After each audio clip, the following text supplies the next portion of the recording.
Chers téléspectateurs de la radio-télévision La Voix de la démocratie congolaise, Panorama d'Afrique, la VDC, vous nous suivez à partir de New York aux États-Unis d'Amérique avec notre estimé confrère, le grand réalisateur et coordonnateur Don Kaimbe.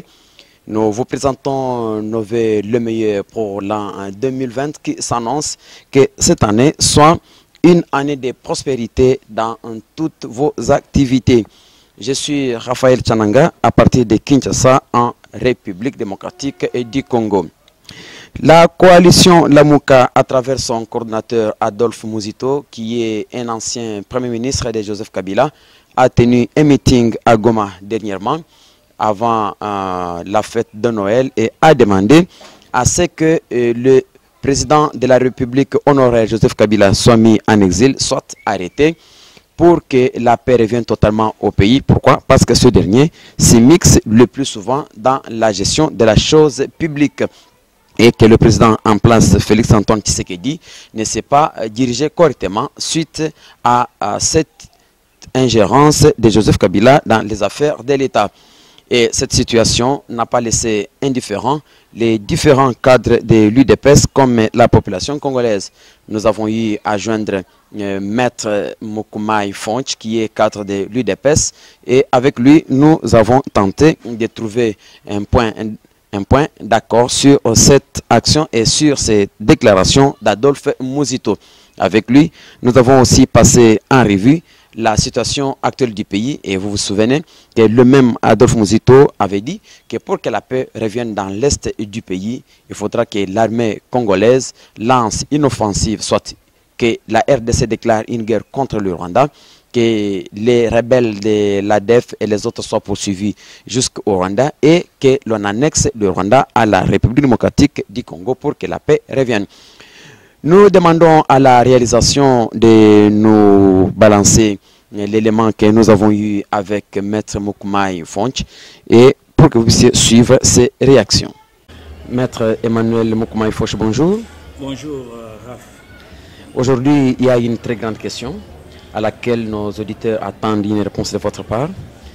La coalition Lamuka s'est adressée à la population à Goma, dans la province du Nord Kivu, et de là, le coordonnateur de cette alliance ou de cette coalition, Adolphe Muzito, a dit, je cite, « Joseph Kabila s'immisce dans les affaires de l'État, dans la gestion de la politique actuelle du pays, et pour que l'actuel président soit libre, il faut nécessairement que Joseph Kabila aille en exil ou qu'il soit arrêté. » Alors que c'est votre partenaire, votre point de vue.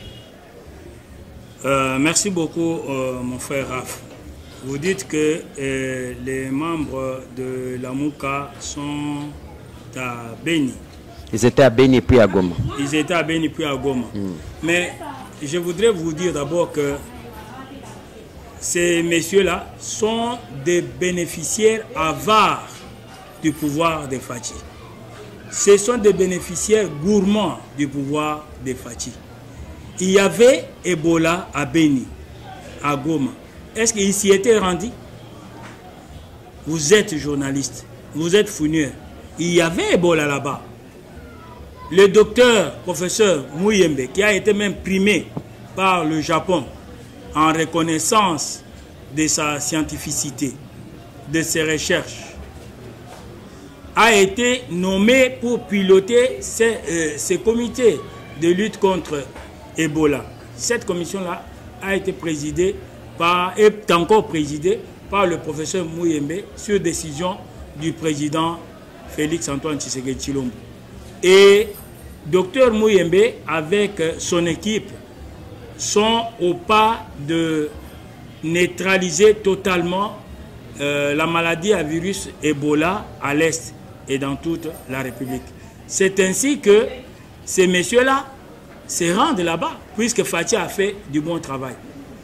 Aujourd'hui, ils sont encore de grands bénéficiaires de la démocratie, de l'état de droit instauré par Félix Antoine Tshisekedi. Mais ils ont dit que, maître, ils ont dit qu'ils ne sont pas contre Félix Antoine Tshisekedi, ouais, mais ils sont contre le partenaire de Félix Antoine Tshisekedi. Donc, parce que celui-là, Joseph Kabila, je cite, s'immisce dans les affaires, dans la gestion, c'est-à-dire que Félix n'a pas une même mise sur la gestion du pays, il faut impérativement que Kabila soit arrêté, soit mis à l'exil pour que Tshisekedi travaille correctement. Non, mais ce sont eux qui ont des preuves. Nous n'avons pas de preuves. Nous voyons Félix Antoine Tshisekedi gérer le pays autrement que Joseph Kabila. Kabila était président de fait pendant 2 ans. Le deuxième mandat de Kabila avait pris fin en décembre 2016. De décembre 2016 à décembre 2018, où les élections ont été organisées, Fayulu ni Muzito n'ont pu chasser Kabila des pouvoirs. Ils n'étaient pas en mesure de faire arrêter Kabila. Il était président de fait depuis décembre 2016 à décembre 2018. Il a bénéficié de 2 ans comme ça. Fayulu était là, Muzito était là. Il n'avait rien fait. Et d'ailleurs, Muzito, c'est l'ancien premier ministre de Joseph Kabila. Il a géré avec Joseph Kabila. Il n'avait pas fait arrêter Joseph Kabila. Et aujourd'hui, ils vont demander à Félix Antoine Tshisekedi de faire arrêter Kabila. Qu'est-ce qu'ils attendaient pendant tout ce temps? Donc, Kabila avec Félix Antoine Tshisekedi ont fait une expérience importante qui doit rester comme une marque indélébile dans l'histoire du peuple congolais. La passation pacifique et civilisée de pouvoir, pendant que les gens étaient en train de prédire déjà le bain de sang, la guerre dans ce pays. Il y a eu des prêtres, des pasteurs qui avaient pris leur congé et ils sont allés en Europe pour fuir la catastrophe qu'ils étaient en train de prédire. Mais Dieu, qui donne le pouvoir, qui crée les autorités, n'a pas permis cela. Il a écouté les cris des enfants. Il y a eu passation pacifique du pouvoir d'État le 24 janvier 2019. Et vous avez suivi les discours sur l'état de la nation prononcés par le président de la République, Félix Antoine Tshisekedi Tshilombo. Un discours long, équilibré et hautement structuré, qui a ramassé tous les aspects de la vie nationale avec nous allons y revenir, maître. Nous allons y revenir, maître. Donc nous ne devons pas faire arrêter Kabila en ce moment. S'il y a quelqu'un qui a des griefs contre Kabila et qui trouve qu'il peut le faire arrêter, mais la justice pénale internationale est là, la Cour pénale internationale est là, donc la Cour pénale internationale est représentée dans notre pays. Le Congo est partenaire, il est signataire du traité de Rome qui a créé la Cour pénale internationale, et le procureur général de la Cour de cassation collabore avec la Cour pénale internationale pour les comptes de la République démocratique du Congo. Ils peuvent le contacter pour faire arrêter Kabila s'ils trouvent qu'il y a des griefs, peut-être les crimes contre l'humanité, génocide et autres. Ils peuvent bien saisir cette cour-là. Toute personne a ce pouvoir-là. Il ne faut pas seulement que le président Félix Antoine Tshisekedi puisse le faire. Nous continuons avec la coalition. Malheureusement, ce n'est pas Kabila, ce sont ces hommes. Bon, vous savez que Kabila avait fait 2 ans comme ça au pouvoir gratuitement. L'accord de Saint-Sylvestre n'a pas été appliqué à cause de ces hommes qui entourent Joseph Kabila aujourd'hui, qui sont dans FCC aujourd'hui. Ce sont ces gens-là qui cherchent à torpiller la coalition. Aujourd'hui, nous nous demandons si c'est la coalition ou bien c'est la cohabitation. Nous pouvons même dire que c'est la cohabitation déguisée. Puisque si c'était la coalition, les gens devraient soutenir, les membres de FCC et des CACH devraient soutenir les actions du chef de l'État. Mais vous allez constater que FCC, avec à sa tête le PPRD, sont en train de torpiller. Il y a une question là-dessus, maître, qui va arriver. Mais avant d'en arriver, Adolphe Muzito l'a dit aussi avant de s'envoler vers l'Est, avant la fête de Noël.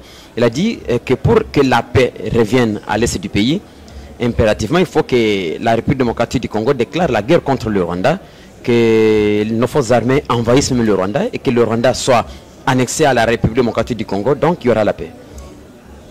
C'est triste que Muzito puisse dire ça. Vous savez que la République démocratique du Congo est membre à part entière de l'Organisation des Nations Unies.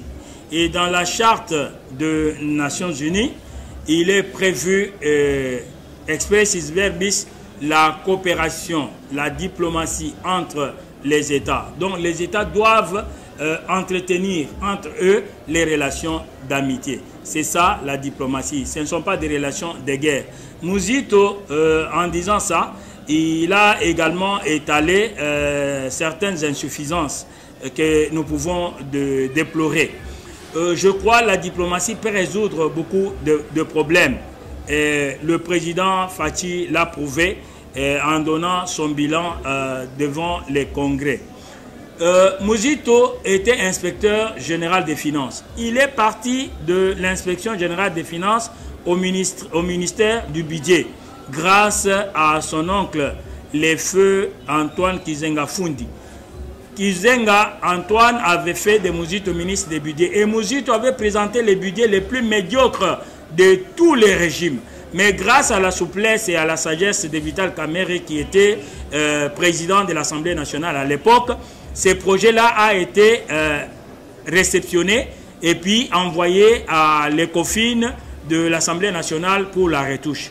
Et puis, malgré cette médiocrité-là, Mouzito a été, par le truchement toujours de son oncle Antoine Kizenga, nommé Premier ministre. Donc, Antoine Kizenga lui a cédé son poste, son trône de Premier ministre. Alors qu'au niveau du Palou, il y avait des fils de ces pays plus méritants que Mouzito. Notamment, Mayo Boupou n'est pas les citer.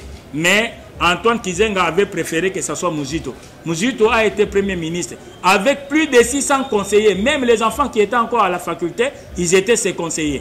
RFI avait décrié ce comportement-là. Ghislaine Dupont, paix à son âme, l'avait dit plusieurs fois. Mais Mouzito, en tant que Premier ministre, le Rwanda attaquait toujours le Congo. Et vous savez que le Rwanda avait affronté l'Ouganda à Kisangani. Les fils de ces pays ont versé leur sang sur le sol congolais. Jusqu'à ce jour, le Rwanda qui soutenait RCD de Rouberois et l'Ouganda soutenait MLC de Jean-Pierre Bemba. Jean-Pierre Bemba et Rouberois étaient au pouvoir. C'était lors de la formule 1+4. Ils étaient des vice-présidents. Mouzito était au pouvoir en tant que Premier ministre. Il n'avait jamais déclaré la guerre au Rwanda. Il n'avait jamais déclaré la guerre au Rwanda. Lorsque le feu Mouzé avait dit, quand il a été attaqué par les gens de RCD et la coalition rwando-burundo-ougandaise, est-ce que Mouzé avait déclaré que la guerre devait rentrer là d'où elle était venue? Et Mouzé a été lâchement assassiné, vous le savez. Et pendant tout le règne de Joseph Kabila, le Rwanda est toujours présent sur le sol congolais. Et vous le savez bien, Mouzito était au pouvoir. Fayoulou était député national. Il cherchait seulement à faire un coup d'État à André Kimbuta. Mais il n'avait jamais demandé que l'on fasse la guerre au Rwanda. Pourquoi seulement les demander aujourd'hui qui ne sont plus au pouvoir? Mais c'est, je crois, une distraction de mauvais goût. C'est le manque de maîtrise de textes qui régissent le pays. Vous savez, notre pays est membre de l'ONU à part entière et Félix Antoine est un fin diplomate. Vous savez vous-même en tant que journaliste les exploits que les FARDC sont en train de réaliser à l'Est pour la paix. Vous savez que le chef d'état-major général est là. Et Fathi écoute toujours la base. Il a suivi le peuple. Le peuple avait demandé qu'on change la chaîne de commandement. Et Félix a suivi. Il a changé la chaîne de commandement. Et on a changé même les troupes qui étaient là. Constituées de 11 000 hommes. Aujourd'hui, il y a 21 000 hommes. En plus de cela, il y a le général Patience qui est là. La LENI est là. Donc notre police est là pour les opérations de sécurisation du peuple et de ses biens. Et ça marche et ça marchera sérieusement. Donc nous n'avons pas besoin de faire la guerre. Maître, vous voulez dire que la RDC n'a pas de moyens, n'a pas d'hommes, n'a pas d'arsenal pour s'attaquer au Rwanda? Si, la RDC a des moyens. Nous avons des académies militaires ici. Vous savez que l'EFO, c'est une grande académie militaire. Ça se trouve dans notre pays, au Kasai central, dans la ville de Kananga. Nous avons le centre militaire technique supérieur ici à l'Ozone, à Kinshasa. C'est une grande académie militaire. Et la plupart de nos officiers ont été envoyés aussi dans des académies militaires à l'étranger. Nous avons des hommes, nous avons les équipements nécessaires pour faire la guerre. Mais nous ne devons pas faire la guerre au Rwanda pour qu'il y ait la paix. Le Rwanda lui-même est membre des Nations Unies et le Rwanda était même membre au niveau du Conseil de sécurité. Je crois il est tenu de respecter la Charte des Nations Unies, il est tenu de respecter le droit public international. Donc, on n'a pas besoin de se faire la guerre. En tant que voisins, nous sommes appelés à entretenir de bonnes relations, de bons voisinages. Nous avons des hommes, nous avons des armes, nous avons des partenaires pour pouvoir faire la guerre. Mais, pour cette fois-ci, je crois que ce n'est pas indiqué que Félix Antoine Tshisekedi Tshilombo, le président de la République, chef de l'État, puisse décréter la guerre contre le Rwanda. Sinon, on indiquait, Mouzito ne l'avait pas fait quand il était Premier ministre. Il était avec Joseph Kabila comme chef de l'État. Il n'avait jamais suggéré cela. Mais là il n'avait pas à dire, n'avait pas à faire. Si, si, il avait à dire en tant que Premier ministre. Il avait à dire, vous avez vu la richesse qu'il avait acquise et dont il est en train de jouir jusqu'à présent. Vous avez vu combien d'immeubles Mouzito a acheté et a bâti. Hein? Vous voyez combien de véhicules il est là, vous savez combien de fonds, ce sont des millions. Mais ça c'est une vie privée. Non, mais la vie privée, il a acquis ça. Comment et où? Mouzito vient de quelle famille? Comment s'appelle son père et sa mère? Est-ce que c'est trop fort? Est-ce que vous pouvez retirer ces paramètres? Non, je retire, mais je voudrais vous dire que Mouzito était inspecteur général des finances. La déclaration des fonds, de moyens, avant d'entrer en fonction, doit être élargie aux ministres, aux députés et aux mandataires de l'État. On doit élargir cela, puisque Mouzito était inspecteur des finances. Quel était son salaire? Et il est parti de l'inspecteur des finances au ministère du budget. Il a été ministre du budget pendant quelques mois et après il est devenu Premier ministre. Et il a acquis cette richesse-là. À partir de quoi? À partir de quoi? Vous avez suivi le président du syndicat national des magistrats, Sinamag, lorsqu'on lui a posé la question par la radio Okapi concernant la corruption. Il a reconnu qu'il y a la corruption au sein de la magistrature, mais il a dit, malgré les émoluments planturés que les ministres touchent, mais ils sont aussi corrompus. Ils signent les contrats léonins. Et il a dit également, les députés nous ont offert des spectacles désolants ici, mais ils sont dans la corruption. Nous avons vu le gouverneur de province élu, les sénateurs élus, grâce à la corruption. Mais Mouzito n'a aucune leçon à nous donner. Je crois qu'il a manqué une belle occasion de cette heure. Il a manqué une occasion de cette heure. Il était là, il avait le pouvoir. Il avait le pouvoir. Bon, les gens de Palou dansaient pour feu Antoine Kizenga. Après Antoine Kizenga, ils avaient commencé à danser pour Mouzito. Mouzito, Kamata, Ouah, chaque matin, il faisait l'animation politique, il dansait pour Mouzito. Mouzito avait le pouvoir, il avait un mot à dire. Pourquoi, en ce moment-là, avec Joseph Kabila Kabange comme président de la République, pourquoi il n'avait pas demandé qu'il y ait la guerre contre le Rwanda? D'autant plus que le Rwanda et l'Ouganda ont fait la guerre sur le territoire national. Il y a eu le sang des enfants du Congo qui a coulé sur leur sol. Il y a eu les biens des compatriotes qui ont été détruits. Rwanda était à côté du RCD de Rubero. Rubero est encore vivant, il est au pouvoir aujourd'hui. Jean-Pierre Bemba était au pouvoir, il était vice-président de l'ECOFIN. Et puis, il a été sénateur. Pourquoi ils n'ont pas pu déclencher la guerre en ce moment-là? Mais nous savons que Katumbi et Bemba se sont désolidarisés de cet appel. Et ils ont bien fait de se désolidariser, puisqu'ils savent très bien que c'est vraiment illégal et c'est même amoral. C'est amoral que M. Mouzito aujourd'hui puisse proposer la guerre contre le Rwanda alors qu'il a été au pouvoir pendant que le Rwanda et l'Ouganda ont fait la guerre sur le territoire national. Les fils de ces pays, les filles de ces pays sont tombés, leurs biens ont été détruits et jusqu'à ce jour ils ne sont pas dédommagés. Joseph Kabila était chef de l'État et vous savez, je voudrais vous dire mon frère Raph, que Vital Kamerhe a quitté le perchoir de l'Assemblée nationale pour quelle cause?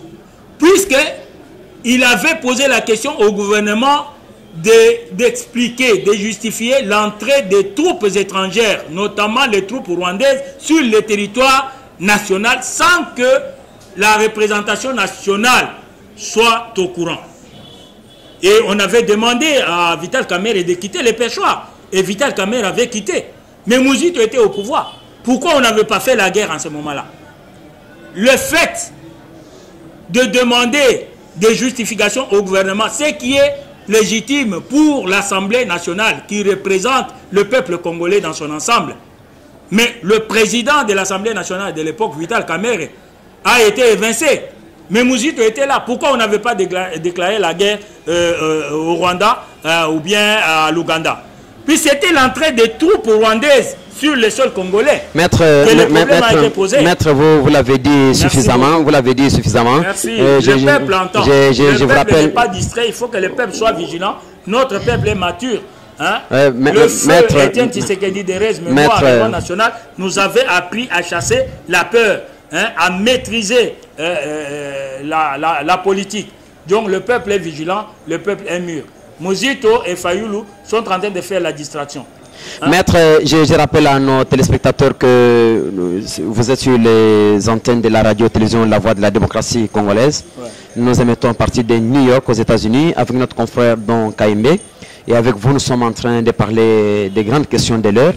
Maître, le président de la République a récemment parlé devant le Congrès, on dirait devant les deux chambres du Parlement. Ouais. Il a étalé à nu toute la situation politique et sociale du pays. Ouais. Mais quelques minutes juste après son passage devant les deux chambres du Parlement, la régie des eaux a haussé le ton, a dit que devait couper la fourniture en eau potable dans la population, faute de moyens. Pourquoi? Parce que le gouvernement détient plus de 20 millions de dollars. Aujourd'hui, il y a plusieurs quartiers de la ville qui vivent sans eau potable. Alors, votre point de vue, vous ne voyez pas que le social n'est pas respecté? Merci beaucoup. Le social est respecté.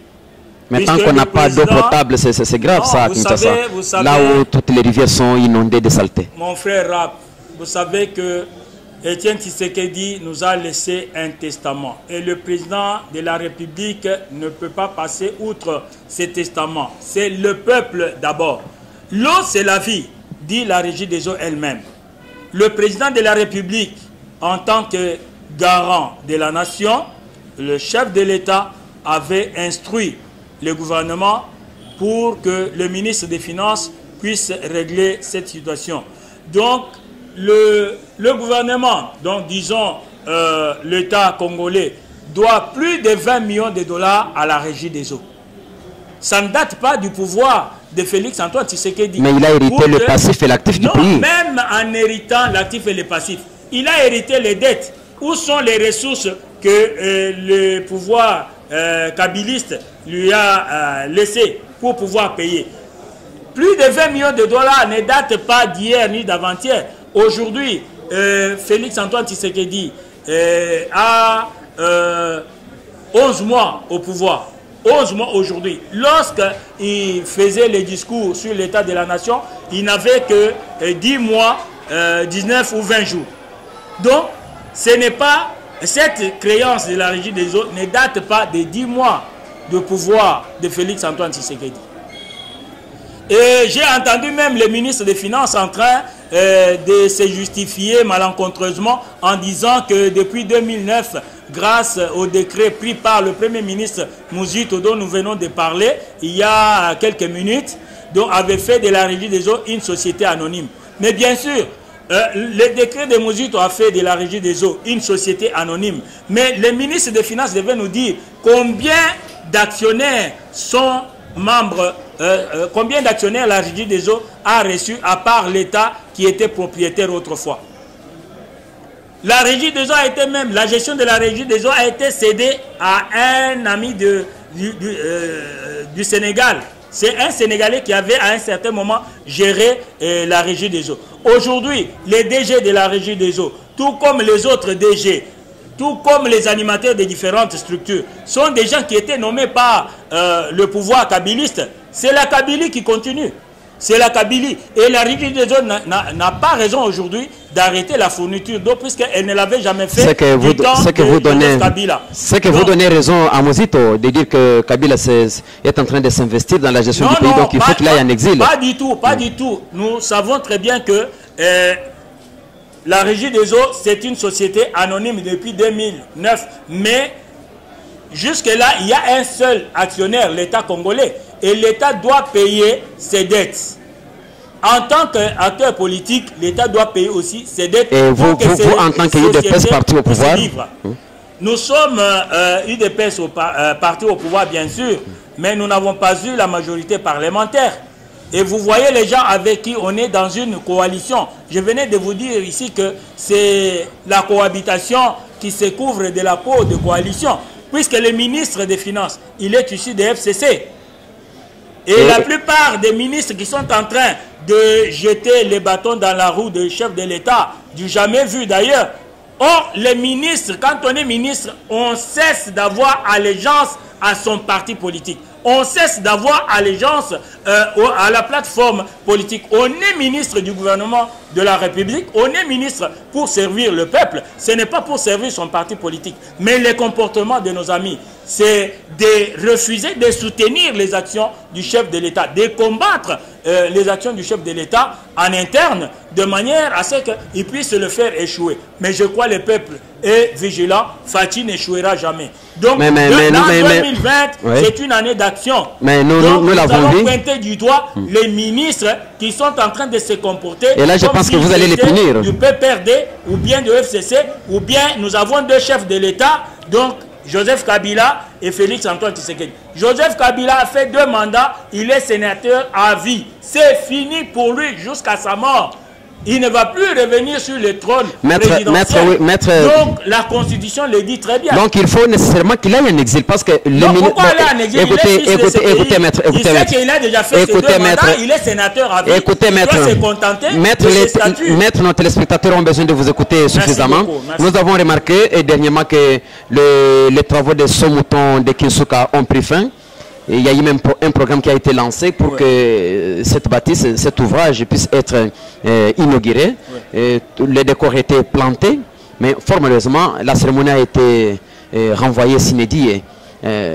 Pourquoi? Parce que les ministres, les invités, à grande partie du FCC, étaient à Kingakati. Vous ne trouvez pas qu'il n'y a pas une bonne collaboration? Et donc, nous, la population, la Mouka a raison de dire qu'il faut nécessairement que Kabila aille en exil. Non, Kabila est fils de ce pays. Mais pourquoi est-ce qu'ils n'ont pas répondu? Ils ont eu une contre-manifestation au moment où le président avait organisé sa manifestation. Et qu'est-ce qui prime au-delà de tout? Bon, mon frère, c'est une question très pertinente. Vous savez que certaines choses, il y a beaucoup de ministres qui sont des novices, hein, qui ne comprennent pas... Et qui ne respectent que leur autorité morale. Oui, qui pensent qui ne respectent pas le président de la République. On peut être ministre du gouvernement, en même temps, on fait allégeance à des structures privées. Donc, FCC, c'est privé. PPRD, c'est un parti politique, c'est un fait privé. Donc, ça ne doit pas avoir la primauté sur le gouvernement.